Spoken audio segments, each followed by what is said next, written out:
ಮಂಜು HT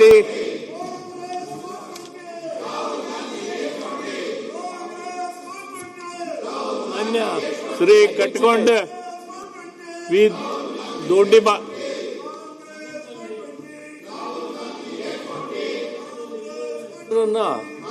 ತೆಗೆದುಕೊಳ್ಳಂಗಿಲ್ಲ.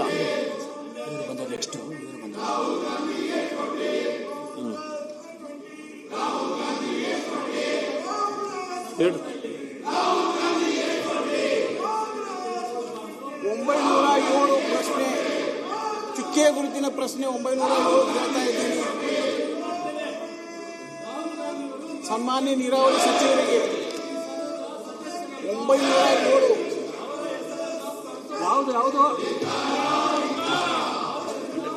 ಚುಕ್ಕೆ ಗುರುತಿನ ಪ್ರಶ್ನೆ 907.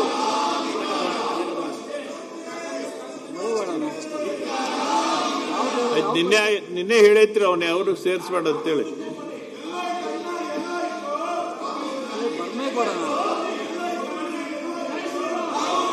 ಉತ್ತರ ಒದಗಿಸಲಾಗಿದೆ ಮಾನ್ಯ ಅಧ್ಯಕ್ಷ ಬೊಮ್ಮೇಗೌಡ.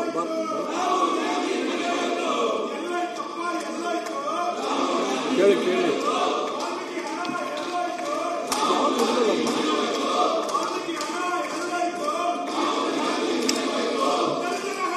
ಯಾವುದು ಏನಿದೆ ಕ್ವಶನ್?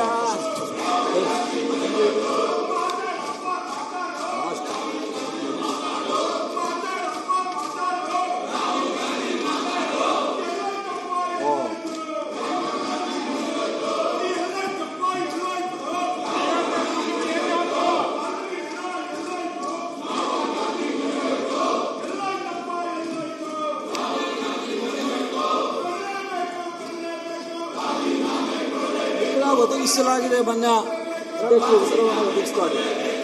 ಸನ್ಮಾನ್ಯ ಸಚಿವರೇ, ಮುಳವಾಡ ತೀರಾವರಿ ತಾವು ಈಗಾಗಲೇ 9 ಉಪ ಯೋಜನೆಗಳಿವೆ ಅಂತ ತಿಳಿಸಿದ್ದೀರಿ. ನಮ್ಮ ಜಿಲ್ಲೆಗೆ ಆಗಮಿಸಿರುವಂತಹ 303 TMC ನೀರಿನಲ್ಲಿ ಇದು ಕೊನೆಯ ಕ್ಷಣ. ಅಂದರೆ ರೇವಣಸಿದ್ದೇಶ್ವರ ಏತ ನೀರಾವರಿ ಅಂಥೇಳಿ ನಮ್ಮಲ್ಲಿ ಏತ ನೀರಾವರಿ ಬರುತ್ತೆ. ಆದರೆ ಅಲ್ಲಿ ರೇವಣಸಿದ್ದೇಶ್ವರ ಏತ ನೀರಾವರಿ 28,000 ಹೆಕ್ಟೇರ್ ನೀರಾವರಿ ಇದೆ ಆಗುತ್ತೆ. ಆದರೆ ನಮಗೆ ಬರುವುದು ಕೇವಲ 6,000 ಹೆಕ್ಟೇರ್ ಮಾತ್ರ ಬರುತ್ತೆ. ಅದಕ್ಕೆ ಸನ್ಮಾನ್ಯ ಸಚಿವರಲ್ಲಿ ನಮ್ಮ ಕಳಕಳಿಯ ವಿನಂತಿ ಏನಪ್ಪ ಅಂದ್ರೆ, ಈ ವಿತರಣಾ ಕಾಲುವೆಗಳ ಪೈಕಿ ಕೈಗೆತ್ತಿಕೊಳ್ಳಬೇಕಾಗಿರುವ ಬಾಕಿ ಕಾಮಗಾರಿಗಳು ಯಾವ್ಯಾವು ಅಂತ ಕೇಳಿದ್ದಕ್ಕೆ ತಾವು ಏನು ಬರ್ಸಿರಿ?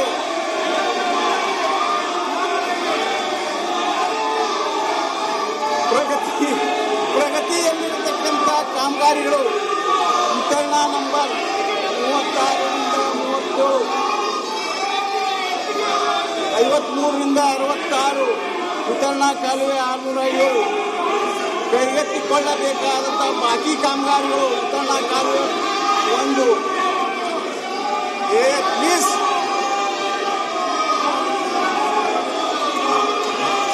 ಈ ವಿತರಣಾ ಕಾಲುವೆ ಮತ್ತು ಕೈಗೆತ್ತಿಕೊಳ್ಳುವ ಕಾಮಗಾರಿಯಲ್ಲಿ ಸ್ವಲ್ಪ ನೀರಾವರಿ ಅದ ಸರ್. ಪ್ಲೀಸ್ ನೀರಾವರಿ ಬಗ್ಗೆ ಮಾತಾಡಕತ್ತೆ, ಸ್ವಲ್ಪ ಗಮನ ಇರಲಿ. ಅಲ್ಲೆಲ್ಲ ನೀರಿಲ್ಲಾರ್ದೆ, ಕುಡಿಲಾಕ ನೀರಿಲ್ಲಾರ್ದೆ ಇದು ಮಾಡಕತ್ತಾರಲ್ಲ.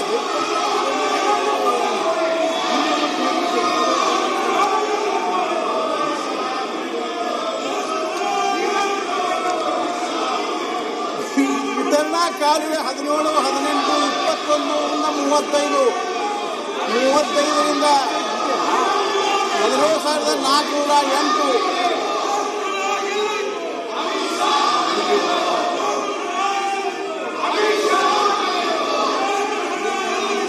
ಅಮಿತ್ ಶಾ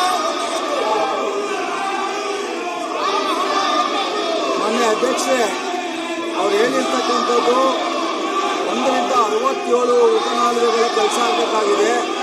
36ರಿಂದ 67 ಈಗಾಗಲೇ ಟೆಂಡರ್ ಆಗಿ ಕೆಲಸ ನಡೀತಾ ಇದೆ. 1ರಿಂದ 36 ಮೊದಲನೇ ಬಾರಿ ಟೆಂಡರ್ ಕರೆದಾಗ ಯಾರು ಗುತ್ತಿಗೆದಾರರು ಬಂದಿರಲಿಲ್ಲ. 2ನೇ ಸಾಲಿನೂ ಅದು ಇದಾಗಿದೆ. 3ನೇ ಸಾಲಿ ಬಂದಾಗ ಲ್ಯಾಂಡ್ ಅಕ್ವಿಷನ್ಗೋಸ್ಕರ ಭಾಳ ದಿವಸ ಪೆಂಡಿಂಗ್ ಇದ್ದಿದ್ದರಿಂದ ಅದನ್ನು ಸ್ವಲ್ಪ ಡೆಫರ್ ಮಾಡಿದರು. ಮುಂದೆ ನಾವು ಅದನ್ನು ತಗೊಂಡು ಮಾಡಬೇಕಾಗಿದೆ. ಅವ್ರು ಹೇಳ್ತಾ ಇರ್ತಕ್ಕಂಥದ್ದು ಕರೆಕ್ಟ್ ಇದೆ. ಅದರ ಕಾರಣಾಂತರದಿಂದ ಅದು ಕೆಲಸ ಟೆಂಡರ್ ಕರೆದರೂ ಸಹ ಯಾರು ಗುತ್ತಿಗೆದಾರರು ಬರದೇ ಇರೋದ್ರಿಂದ ನಿಧಾನ ಆಗಿದೆ. ಮುಂದೆ ಅದನ್ನು ತಕ್ಷಣ ಏನಾದ್ರು ಮಂಜೂರು ಮಾಡಿ ಕೆಲಸ ಮಾಡಲಿಕ್ಕೆ ನಾನು ಪ್ರಯತ್ನ ಮಾಡ್ತೀನಿ. ಅವ್ರ ಜೊತೆ ಪ್ರತ್ಯೇಕವಾಗಿ ಮಾತಾಡ್ತೀನಿ.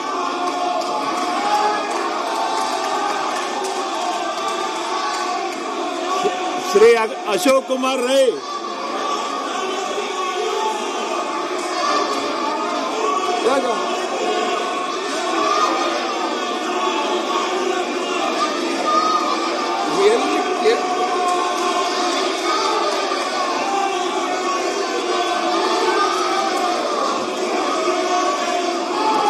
ಪ್ರಶ್ನೋತ್ತರ ಮುಕ್ತಾಯ ಆಯಿತು. ಸದನವನ್ನ ಮುಂದೂಡಿ ಮತ್ತು 15 ನಿಮಿಷದಲ್ಲಿ ವಾಪಸ್ ಕೊಡೋಣ. ಮೋದಿ ಮನೆಗೋಯ್ತು, ಮೋದಿ ಮನೆಗೋಯ್ತು.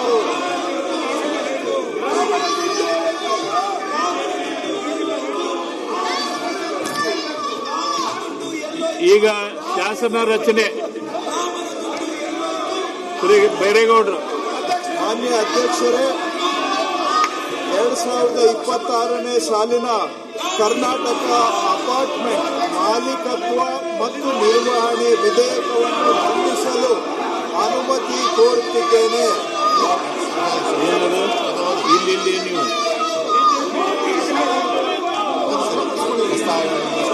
ಪ್ರಸ್ತಾವವನ್ನು ಮಂಡಿಸಲಾಯಿತು.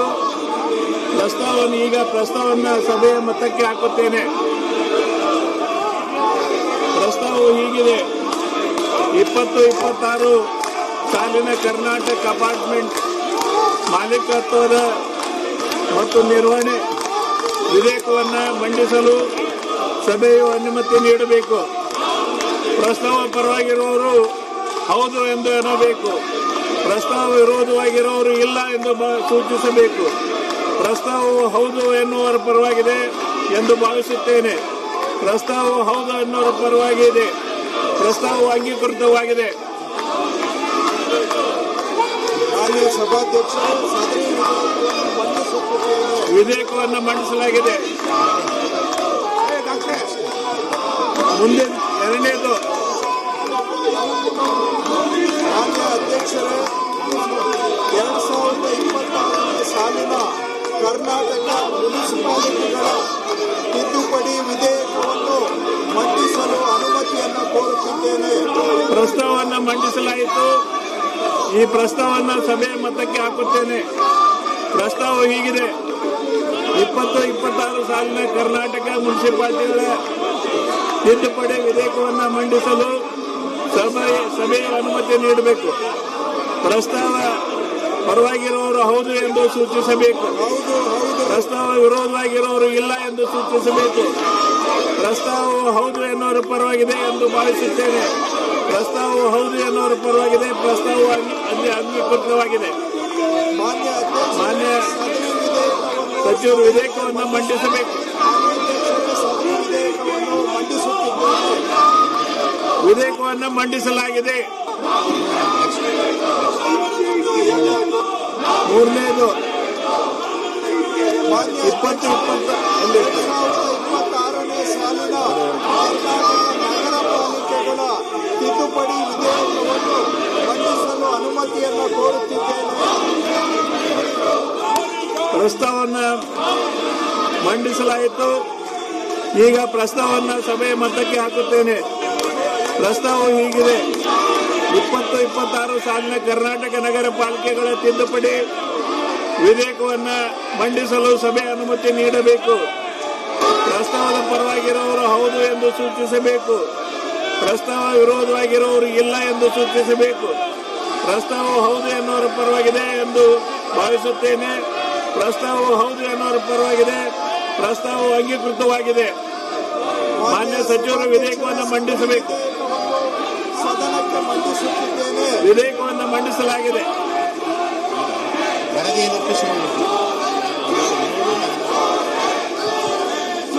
ಈಗ ವರದಿಯನ್ನು ಒಪ್ಪಿಸಬೇಕು. ವರದಿ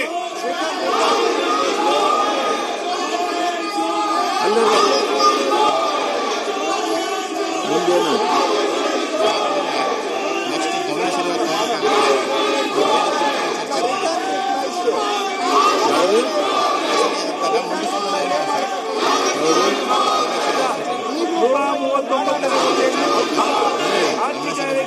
ಕರ್ನಾಟಕ ರಾಜ್ಯ ಕರ್ನಾಟಕ ವಿದ್ಯುತ್ ಪ್ರಸರಣ ನಿಗಮಕ್ಕೆ ಸಂಬಂಧ 40ನೇ ವರದಿಯನ್ನು ಕರ್ನಾಟಕ ವಿಧಾನಮಂಡಲ ಸಾರ್ವಜನಿಕ ಉದ್ಯಮ ಸಮಿತಿ ಅಧ್ಯಕ್ಷರ ಪರವಾಗಿ ಸಮಿತಿಯ ಸದಸ್ಯ ನಾನು ಸದನಕ್ಕೆ ಮಂಡಿಸುತ್ತಿದ್ದೇನೆ.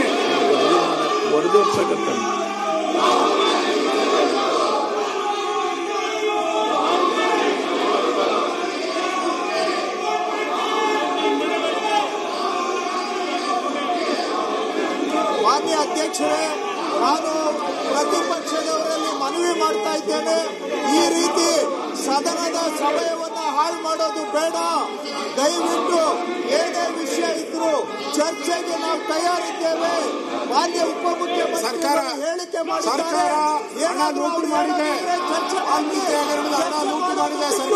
ಇದು ಅವರು ಏನಾದರೂ ಸರ್ಕಾರ ಲೂಟಿ ಮಾಡಿದೆ, ಸರ್ಕಾರ ಲೂಟಿ ದಲಿತರನ್ನ ಲೂಟಿ ಮಾಡಿದ್ದಾರೆ. ಆ ಲೂಟಿ ವಾಪಸ್ ಬರೋದು ನಾವು ಸದನ ನಡೆಯಕ್ಕೆ ಬಿಡಲ್ಲ. ಲೂಟಿ ಮಾಡಿರೋ ಹಣ ವಾಪಸ್ ಕೊಡಬೇಕು.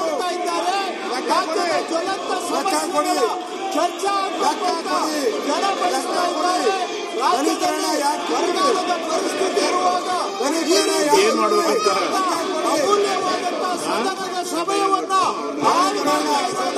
ಪ್ರಜಾತಂತ್ರ ವ್ಯವಸ್ಥೆಗೆ ಮಾಡ್ತಾ ಇರೋ ಹಣ ತರಕ್ಕೆ ವಾಪಸ್ ಹೋಗ್ತಾ ಇಲ್ಲ. ಹಣ ತರಕ್ಕೆ ವಾಪಸ್ ಹೋಗ್ತಾ ಇಲ್ಲ. ಹಣ ಕಾಂಗ್ರೆಸ್ ಹಣ ನುಂಗಿದ್ದಾರೆ. ಹಣ ವಾಪಸ್ ಬರಲಿ, ಎಲ್ಲೋ ಚರ್ಚೆಗೆ ವಾಪಸ್ ಬರಲಿ.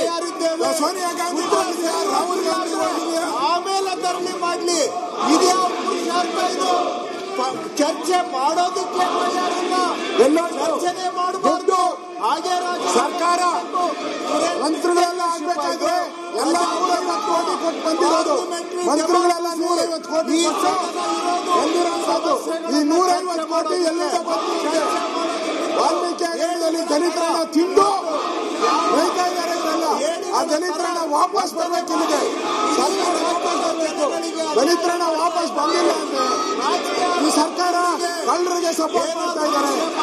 ಕಳ್ತನ ಮಾಡಿರೋದ್ರಲ್ಲಿ ಇವ್ರಿಗೂ ಪಾಲಿದೆ, ಕಳ್ತನದಲ್ಲಿ. ಇವ್ರ ಅಕೌಂಟ್ಗಳು ಹೆಂಗೋಯ್ತು ದುಡ್ಡು, ಈ ಅಕೌಂಟ್ ಹೆಂಗೋಯ್ತು ದುಡ್ಡು. ಇವರೆಲ್ಲರೂ ಕೂಡ ದುಡ್ಡು ಕೊಟ್ಟು ಮಂತ್ರಿ ಆಗಿದ್ದಾರೆ, ಈ ಲೂಟಿ ಹೊಡೆದಿರೋ ಅಂತ ಎಲ್ಲ ಬರ್ಬೇಕು. ಹಣ ಲೂಟಿ ಹೊಡೆದಿರೋ ಹಣ ಬರ್ಬೇಕು.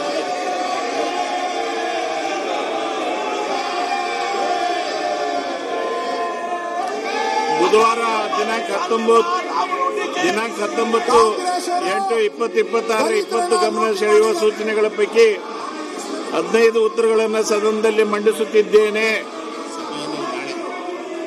ಸಭೆಯನ್ನ ನಾಳೆ ಮುಂದೂಡಿ ಮತ್ತೆ ಬೆಳಗ್ಗೆ 11:00 ಸೇರೋಣ.